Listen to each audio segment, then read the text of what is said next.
told to prepare for the possibility of evacuating. Wind gusts topping 40 miles an hour are giving these fires new life. And with the death toll now reaching 23, fighting overnight more evacuations, with many other neighborhoods told to prepare for the possibility of evacuating. Wind gusts topping 40 miles an hour are giving these fires new life. And with the death toll now reaching 23, fire officials are calling this a catastrophic event.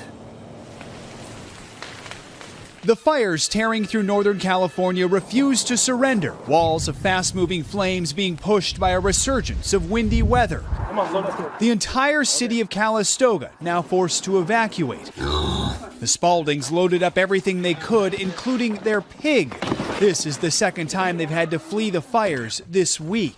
It's just horrible. It's like Armageddon. It's just horrible. Roads heading out of town were packed as firefighters brought in bulldozers and more, hoping to fend off the infernos. I'm worried, but not worried. I think hopefully this is overcautious and better safe than sorry.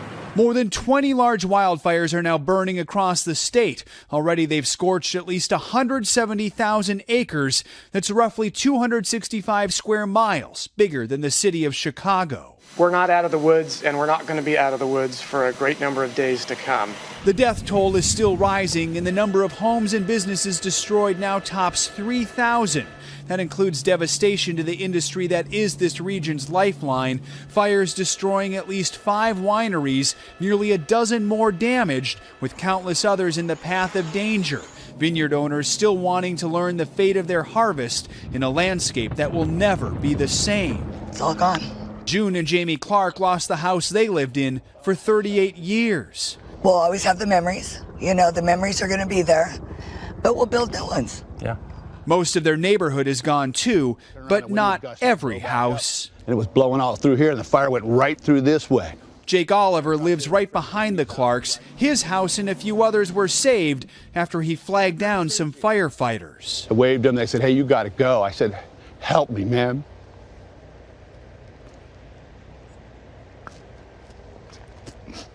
I said, "You can save my house. They're my heroes." Emotions running as high as the danger that surrounds these communities.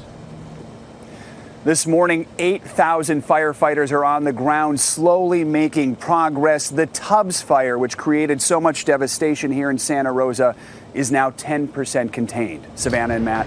It is heartbreaking. Joe, thank you. Mr. Roker's here, and the bad news is I'm looking over your shoulder, and that is one windy-looking map. It is, and not only do we have to worry about the winds, but the air quality. That's the one thing we haven't even talked about. This is the GOES 16 satellite. Again, it shows, you can see the smoke making its way across a good portion of the central and northern part of the state, and as that comes in, it's causing an air quality emergency, really. In fact, unprecedented levels of air pollution, unhealthy air right through the weekend from Santa Rosa all the way down to Monterey. We do have for Northern California red flag warnings and fire weather watches, wind gusts 30 to 40 miles per hour. The dry conditions going to continue to spread, and this is making its way down to Southern California. Even parts of Los Angeles are under fire weather watches, red flag warnings all the way into Saturday, gusts 30 to 45 miles per hour. And even if there isn't fire in your neighborhood, these embers get caught up on these 30, 50 mile per hour winds. They can travel more than a mile, get caught up on rooftops, on more vegetation, and spread that fire. So right now, until at least Saturday, there is really no end in sight for what's literally becoming a firestorm.